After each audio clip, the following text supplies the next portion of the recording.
Well, tonight we talk about the importance of playing rugby at the highest possible level. This weekend, a Kenyan team took on an invitational side made up of different players from across South Africa's different provinces. We have the pleasure of having former Springbok Tendai Beast Mtawarira to talk to us about all things rugby. Good evening, Beast, and welcome to SABC Sports Live. Good evening. Thank you so much for having me. All right, well, let's start with the Curling Champions match, which we saw this weekend. Kenya brought their team for an important match, and you come from a country which has similar resources and interest in the games as Kenya. Tell us about the importance of playing against good quality opposition in rugby-starved areas. Yeah, I think it's very important, for the growth of the game.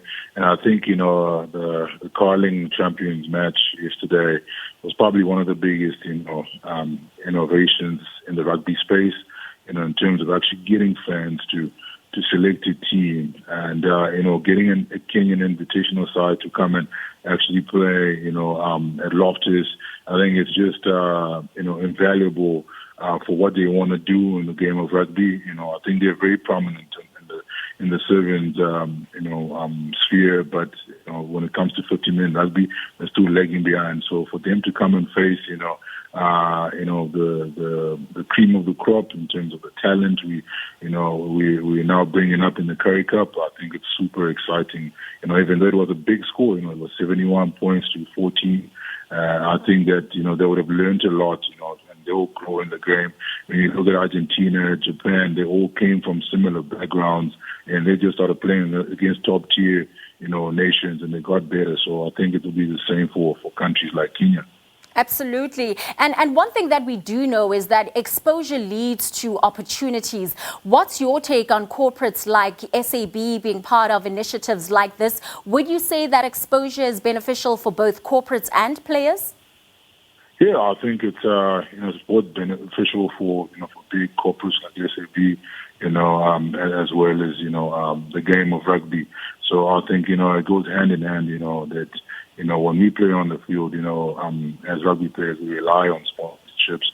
A lot of things have to go well before we get on the field.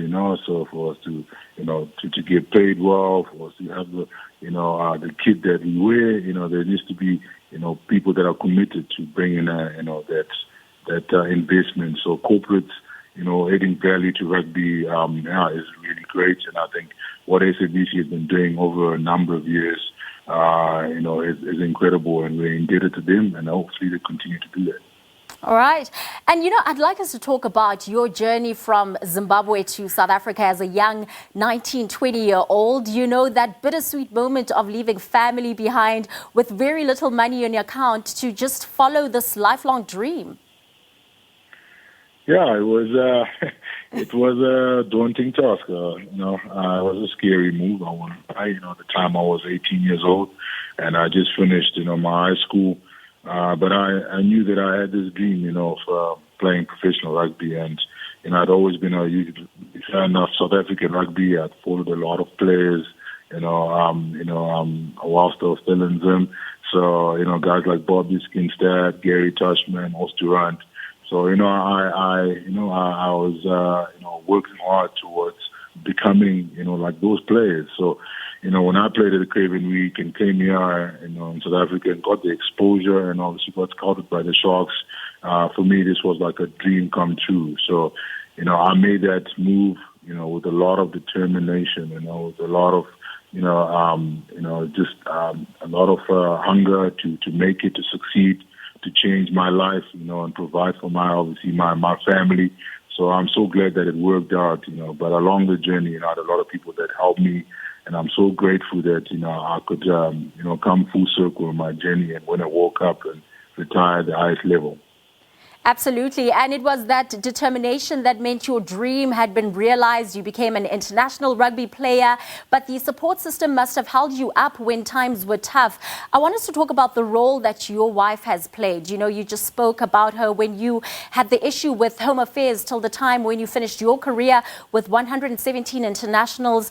You also won the British and Irish Lions series. And most importantly, you are a world champion.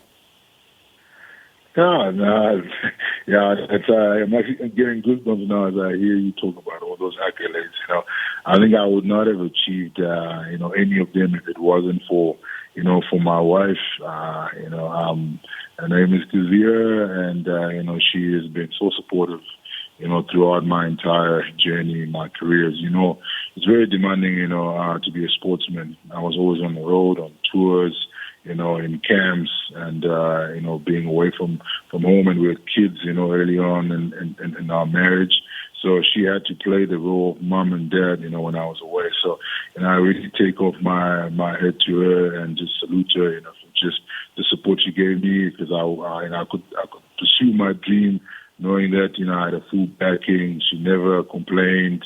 She sacrificed her own dreams so that I could realize my dream. So yeah, man, she's a superwoman, and I'm indebted to her for a lifetime or many lifetimes. Oh, those are such beautiful words. And what advice can you give to young sportsmen who have just started their careers and all looks promising? What can you tell them about life after sports? What they should be looking out for, the partnerships they should be involved in, and just the importance of studying? Yeah, I think it's so important. I think, like now that I've retired and transitioned into my next chapter, I really feel the responsibility of imparting that knowledge, into young sports people, because sometimes when when you're on the field or on the track, on the court, you live in a bubble. You think that you're going to play your sport, for your whole life, and it doesn't work out that way. You obviously have a period, and you have to prepare for the next chapter. And I believe that education is always, the thing to fall back on, the foundation that you need to succeed in your next chapter. So, I always encourage, especially young, professional sportsmen and sportswomen to at least study something, get a diploma, or, if you're brave enough, get into a degree program, study something, get a solid academic achievement behind you, and it will just allow you, gives you, just that, that room for you to go out there and not worry that if you get injured, tomorrow, you're going to end up without a job. So it's so important. So I did a BCom marketing. I didn't complete it when I was still at the academy before my career took off. But I always told myself I was going to get back to studying. So I just recently completed my postgraduate diploma with Henry Business School. Now I'm in my MBA program about a couple of months in. So, I've always believed in education as, as the answer to so many of the challenges we face in society.